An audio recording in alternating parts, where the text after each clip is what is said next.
खबर दिन भर देखेंगे आप। मैं हूं आपके साथ आपका मेजबान रहीम अहमद खान। नजर डालेंगे देश और दुनिया की तमाम बड़ी खबरों पर। आगाज हेडलाइंस के साथ करेंगे।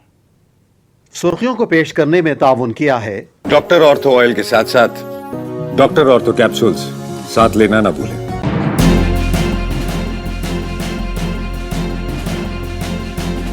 हिंदुस्तान को अमेरिका के हाथों बेच दिया गया। मुल्क बढ़ रहा है अदम इस्तेहकाम की तरफ। लोकसभा में राहुल गांधी का खिताब।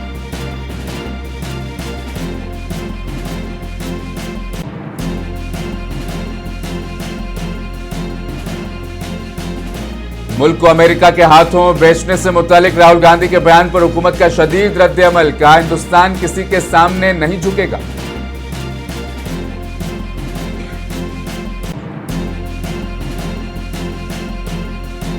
डोनाल्ड ट्रंप कौन है जो मुल्क के पॉलिसी फैसलों पर असरअंदाज हो रहा है? लोकसभा में असद ओवैसी का हुकूमत से सवाल।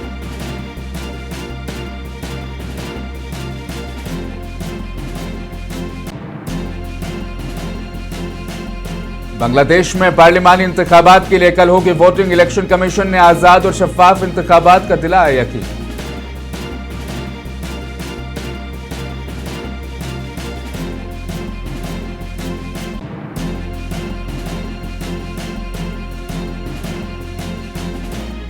जौहरी और बैलिस्टिक मिसाइल प्रोग्राम के हवाले से वाशिंगटन के साथ मुआहदा न होना ईरान की हिमाकत होगी, ट्रंप ने किया खबरदार।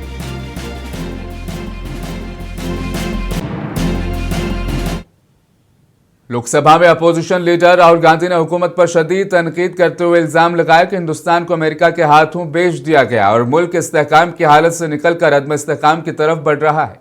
अपनी तकरीर के दौरान उन्होंने एप्स्टीन फाइल, बड़े सनअतकारों और हिंदुस्तान अमेरिका तिजारती मुआहदे का जिक्र किया, जिस पर ऐवान में काफी हंगामा देखने को मिला। राहुल गांधी ने इक्तिसादी सर्वे का हवाला देते हुए कहा कि दुनिया जियोपॉलिटिकल टकराव के दौर में दाखिल हो चुकी है। तवानाई और मालियात निज़ाम को हथियार के तौर पर इस्तेमाल किया जा रहा है। उन्होंने कहा कि अमेरिका और चीन की कशमकश में सबसे कीमती असासा हिंदुस्तानी डेटा है।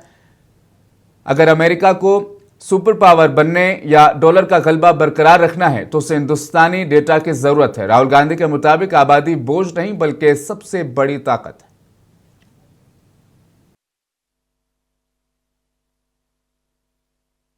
You have sold India. Are you not ashamed of selling India? Do you have no shame of selling India? You have sold our mother, Bharat Mata. Do you have no shame? But sir, the interesting thing is, the interesting thing is that I know that the Prime Minister would not sell India under normal circumstances. He will not do it. You know why he sold India? Because they are choking him. Mr. Rahul, address to the chair, please. He has sold India because they are choking him. They've got a grip on his neck. Speaker साहब, मैंने बोला जब चोक लगाते हैं दूसरे व्यक्ति की आंख में देखते हो तो डर दिखता है। सर, पीएम की आंख में डर दिखता है। मरकजी वजीर किरण रिजिजू ने लोकसभा में राहुल गांधी के हिंदुस्तान को अमेरिका के हाथों बेचने से मुतल्लिक इल्जाम का जवाब दिया। उन्होंने कहा कि कोई माइका लाल पैदा नहीं हुआ जो हमारे मुल्क को बेच दे या खरीद ले। ऑथेंटिकेशन करना जरूरी है। There is a process to submit the authentication.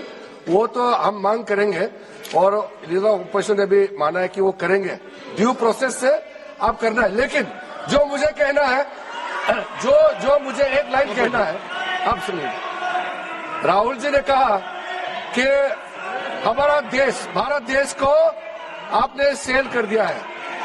मैं सदन में कहना चाहता हूं, आज तक कोई माइके लाल पैदा नहीं हुआ जो भारत को सेल कर सकता है, कोई खरीद सकता है, नहीं हो सकता है।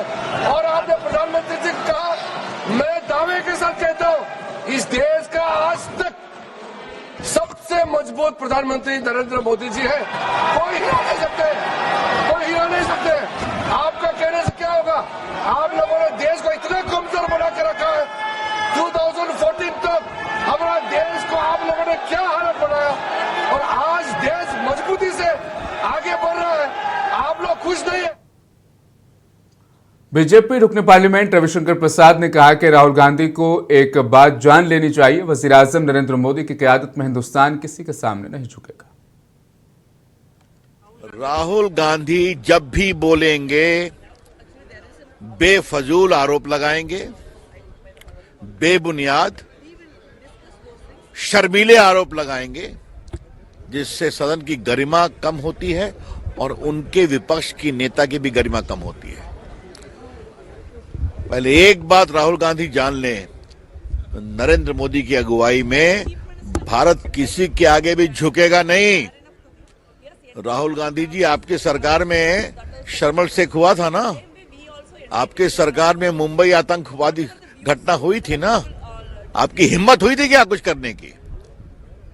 तो क्या बोलते हैं? और आज जब वो बार बार देश के हित की बात करते हैं तो देश को बताना जरूरी है कि इनके सरकार के रक्षा मंत्री AK एंथोनी का स्टेटमेंट ऑन रिकॉर्ड है कि हम चीन के इरिटेट करने के लिए सड़कें नहीं बनाते हैं सरहद पर। मरकजी वजीर हरदीप सिंह पुरी ने कहा कि राहुल गांधी की तरफ से एप्स्टीन फाइल से जोड़ने के इल्जामात बेबुनियाद हैं। एक प्रेस ब्रीफिंग में हरदीप पुरी ने दावा किया कि वह एप्स्टीन से चंद मौके पर एक वफद के हिस्से के तौर पर मिले थे और उनके साथ सिर्फ एक ईमेल का तबादला किया था। उन्होंने यह भी वाज़ेह किया कि एप्स्टीन के साथ उनकी बातचीत इंटरनेशनल पीस इंस्टीट्यूट के वफद का हिस्सा थी। मरकजी वजीर ने कहा कि अमेरिकी महकमा इंसाफ ने इस केस के सिलसिले में अब तक 30 लाख से ज्यादा दस्तावेजात जारी किए हैं और तमाम तर मालूमात पब्लिक डोमेन में। That these facts are all known, they're in the public domain. 3 million emails have been released. All right? In these 3 million emails, I am in New York for 8 years. Okay? We are talking about the period 2009, May, when I joined as India's ambassador to the UN in New York, and when I became a minister in 2017. 8 years ही हो गया ना? Okay. 9 to, yeah. Then there are references to possibly 3 or 4 meetings in 8 years. And if anybody has seen my website or had done the homework, but I decided to tell the Yuva Necha, Shri Rahul Gandhi ji, because he winked at me and asked me, name an interesting places. So I said, I'll send you a note. मरकजी वजीर खजाना निर्मला सीतारमण ने लोकसभा में मरकजी budget पर बहस के जवाब में कहा कि यह बजट अगले 25 साल और अगले 5 सालों के लिए एक अमली मंसूबा है। बजट के प्रस्ताव पर बहुत सारे मेंबर्स, ऑनरेबल मेंबर्स बात किए हैं। उन सबके हर एक विषय के ऊपर क्लैरिफिकेशन देने से पहले थोड़ा बजट के विषय पहले सामने रखना चाहिए। Sir, madam, this budget is a budget which is prepared as the first budget in the second quarter of the 21st century.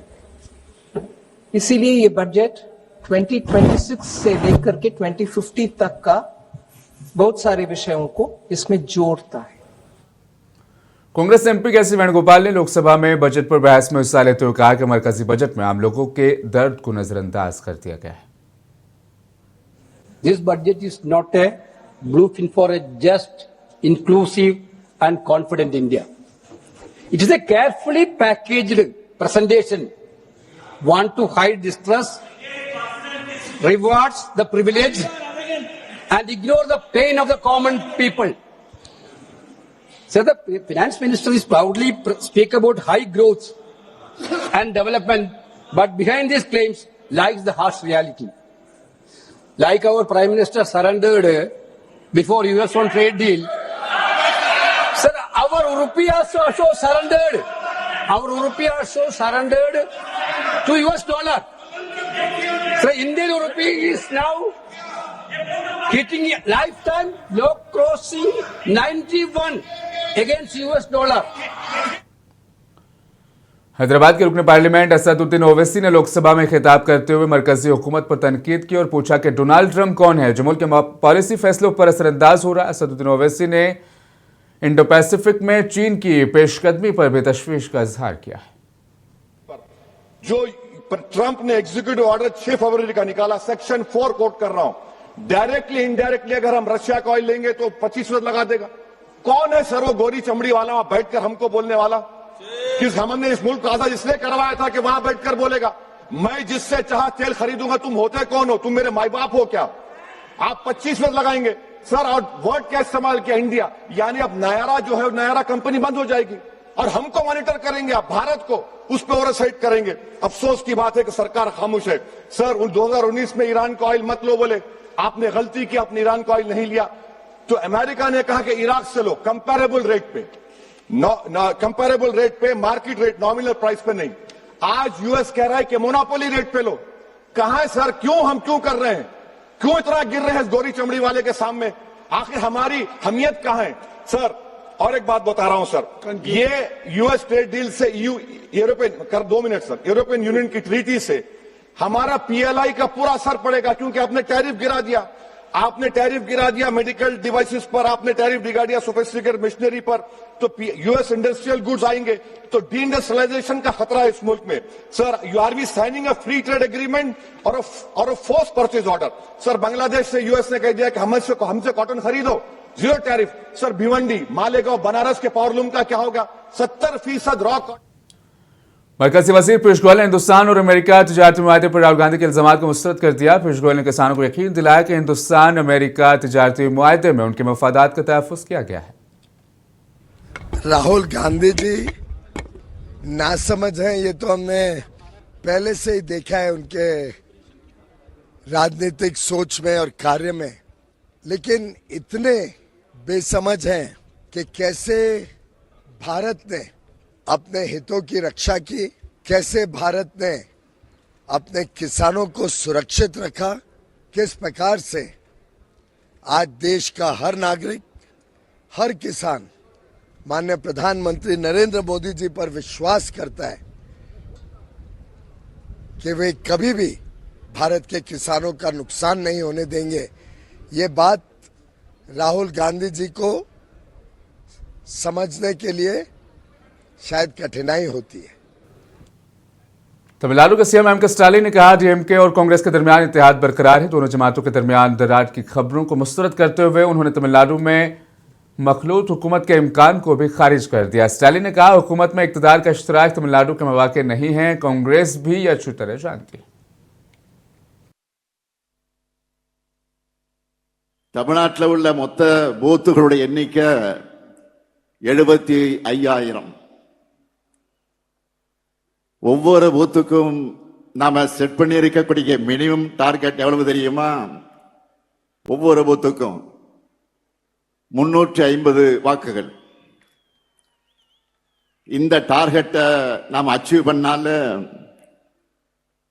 2,60,00,000 வாக்குகளுக்கு மேல் நாம் வாங்கிவிடலாம்। समाजवादी पार्टी के सदर अखिलेश यादव ने उत्तर प्रदेश के बजट को योगी आदित्यनाथ हुकूमत का अलविदाई बजट करार दिया और दावा किया कि हुक्मरान बीजेपी 2027 के असेंबली इंतखाबात के बाद इक़्तिदार से बाहर हो जाएंगे। ये तो सरकार का खुद ही फेलियर है, गवर्नेंस का फेलियर है कि अगर हम बजट का आकार इतना बड़ा बना रहे हैं और जब खर्च करने की बात आए तो खर्च किसी विभाग में हम नहीं कर पा रहे हैं, और जो महत्वपूर्ण विभाग हैं अगर उसमें खर्च नहीं हो पा रहा है तो गवर्नेंस और इनके लोग बैठे हुए इनकॉम्पिटेंट हैं, जिसकी वजह से बजट नहीं खर्च हो पा रहा है।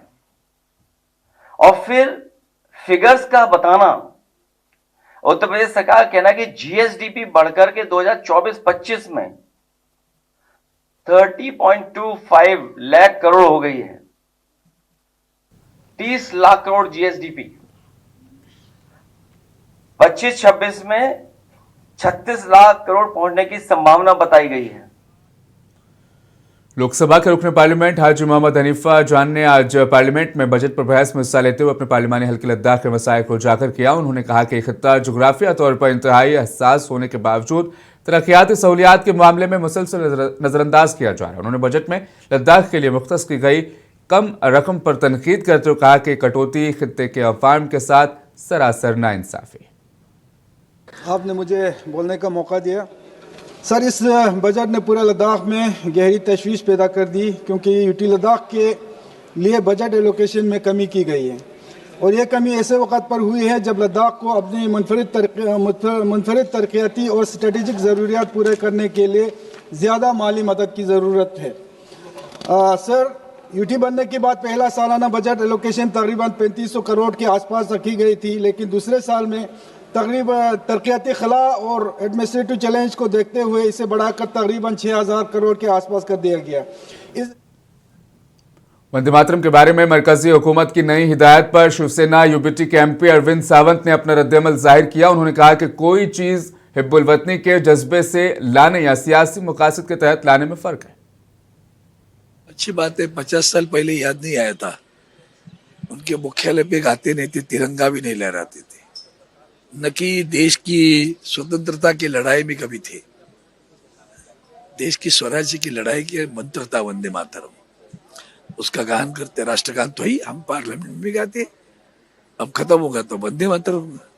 अच्छी बात है ना, स्वागत है, लेकिन राजनीति करके लाना और देशभक्ति करके लाना फर्क है इनका।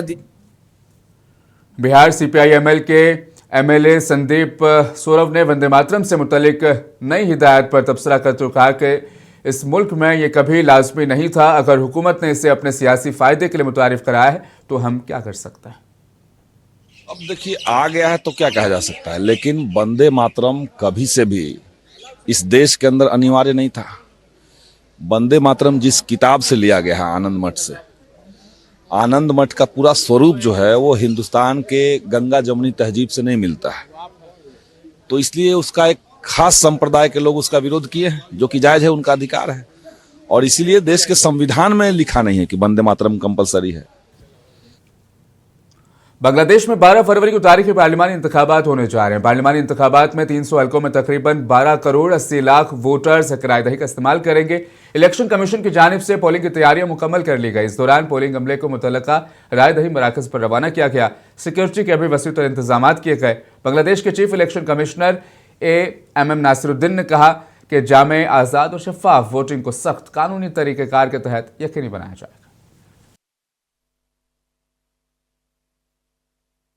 Voters, irrespective of gender, age, or background, are encouraged to participate freely. Ballots are issued only after proper identification, and voting is conducted in secrecy in accordance with the prescribed rules. Bangladesh में monsoon इनकलाब के बाद पार्लिमानी इंतखाबात हो रहे हैं। BNP और जमात इस्लामी के दरमियान सख्त मुकाबले की उम्मीद है। पेश है तफसीली रिपोर्ट। बांग्लादेश में जुमा 12 फरवरी को तारीखी पार्लिमानी इंतखाबात होने जा रहे हैं। सन 2024 के तलबा की क़यादत में होने वाली बगावत के बाद ये पहला इलेक्शन है जिसे अक्सर मानसून इनकलाब कहा जाता है, जिसने शेख हसीना की 15 साल हुक्मरानी का खात्मा किया। मंगल को इंतखाबी मुहिम अपने अख्तिताम को पहुंची। अवामी लीग पर पाबंदी के बाद बांग्लादेश नेशनलिस्ट पार्टी और जमात इस्लामी अब इक़्तिदार का मजबूत दावा कर रहे हैं। दोनों जमातों के दरमियान सख्त मुकाबला मुतवक्को है। ढाका में जमात इस्लामी के कारकुनों को रात देर गए तक वोटर स्लिप्स तकसीम करते हुए देखा गया ताकि उसके हामियों को उनके पोलिंग बूथ तलाश करने में मदद मिल सके। पार्टी की मुहिम साफ सुथरी हुकूमत के वादों, इंसदाद बदनवानी के इक़दामात और इस्लामी इक़दार पर मबनी क़यादत पर मरकूज है। Sorry, sir. You will be the Prime Minister? I don't know. Excellency. So far the election process, what is your comment? Has it been free, fair, credible? That will be decided by the total environment of the country. There are so many stakeholders in the process of election conduction. So, if I pass any comment today, it will be immature. So far, any immature delivery will not give a better baby to us. वहीं Bangladesh nationalist party BNP ने अपनी मुहिम का अख्तिताम बड़े अवामी तकरीबात के साथ किया। उसने बरसों के सियासी दबाव के बाद इदारों की तामीर नौ पर तवज्जो दी। पार्टी ने रोजगार के मौके पैदा करने, बुनियादी ढांचे की तरक्की और एहतिसाब का वादा किया, जबकि अक़लियतों के हुकूक और अवामी ज़िंदगी में ख़वातीन की शिरकत के मसाइल को भी उठाया। It's not the question of minorities, they are our citizens, whether they are of different race, religion or whatever. I was very pleased to see our leader when he did the manifesto that there was a specific section for special needs. Our women wing is very strong. I am, as you have seen in my card, that I'm Senior Vice President for Women's Wing. So we advocate women's rights. We advocate women's participation, whether it is election or in real life or workplace. So we are very much for women.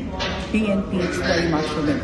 Jamaat, I'm not sure. They have to speak for themselves. So I can't speak. Bangladesh में जारी पार्लिमानी इंतखाबात में तकरीबन 128 million voters 300 हलकों में अपना vote डालने के अहल हैं। ताहम एक उम्मीदवार की मौत के बाद एक नशिस्त पर वोटिंग मनसूख कर दी गई है। वोटिंग खत्म होने के बाद वोटों की गिनती शुरू हो जाएगी और इंतखाबी नताइज हफ्ते की सह-पहर यानी 13 फरवरी तक आने के इम्कानात हैं। ब्यूरो रिपोर्ट, मुंसिफ टीवी। ईरान में इस्लामी इनकलाब की 47वीं सालगिरह मनाई जा रही है। 1979 के इनकलाब के बाद की सालगिरह ऐसे वक्त में ये मनाई जा रही है कि जब ईरान को न सिर्फ बैरूनी दबाव का शदीद सामना है बल्कि अंदरून मुल्क भी एहतजाजियों का सामना करना पड़ रहा है। मुल्क में एक तरफ सरकारी तकारीब और रैलियां धूमधाम से मुनक्किद हुई तो वहीं दूसरी तरफ एहतजाजी आवाजें भी सुनाई दी। पेश इस हवाले से तफसीली रिपोर्ट। ईरान में इस्लामी इनकलाब की 47वीं सालगिरह के मौके पर मुल्क भर में सरकारी सतह पर तकारीब और रैलियां मुनक्किद की गईं। सरकारी टीवी की तस्वीर में हजारों अफराद को supreme leader Ayatollah Ali Khamenei की हिमायत में रैलियां निकालते दिखाया गया, जहां शुरका ईरानी और फलस्तीनी परचम लहरा रहे थे और अमेरिका और इसराइल के खिलाफ नारे लगा रहे थे। ताहम तेहरान में रात के औकात में कुछ इलाकों से मुख्तलिफ आवाजें भी सुनाई दी, जहां बाज शहरियों ने अपने घरों से हुकूमत मुखालिफ नारे लगाए, जिनमें डेथ टू द डिक्टेटर के नारे भी शामिल थे।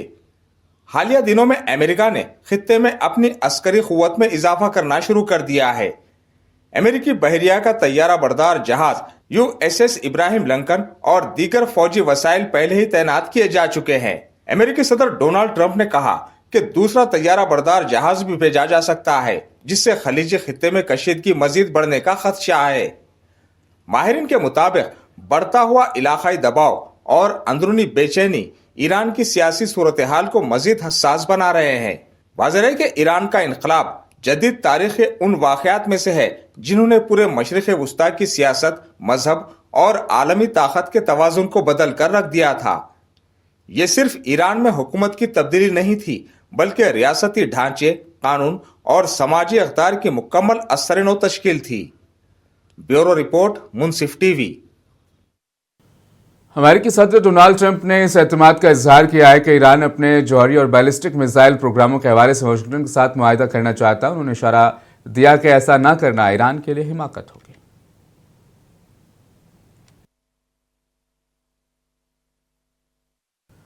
कनाडा में शुमाल मशरिक ब्रिटिश कोलंबिया के टिम्बलरब्रिज सेकेंडरी स्कूल में फायरिंग के नतीजे में मुश्तबा शख्स समेत 8 अफराद हलाक हो गए हैं, जबकि वाक़ये से मुंसलिक करीबी घर में मजीद अफराद की लाशें पाई गई। पुलिस ने कहा कि 25 से ज्यादा अफराद जख्मी हुए।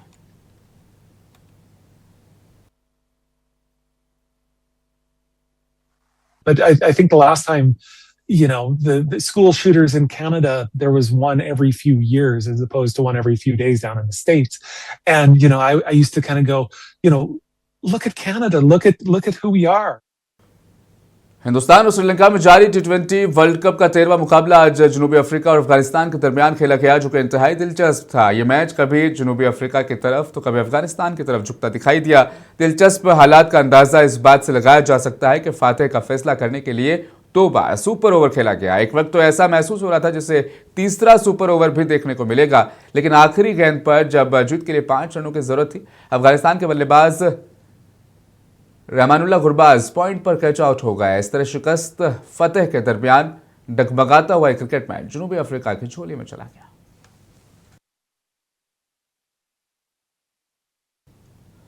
खबर दिन भर में आज के लिए फिलहाल इतना ही। लूंगा इजाजत, बने रहें मुंसिफ टीवी के साथ।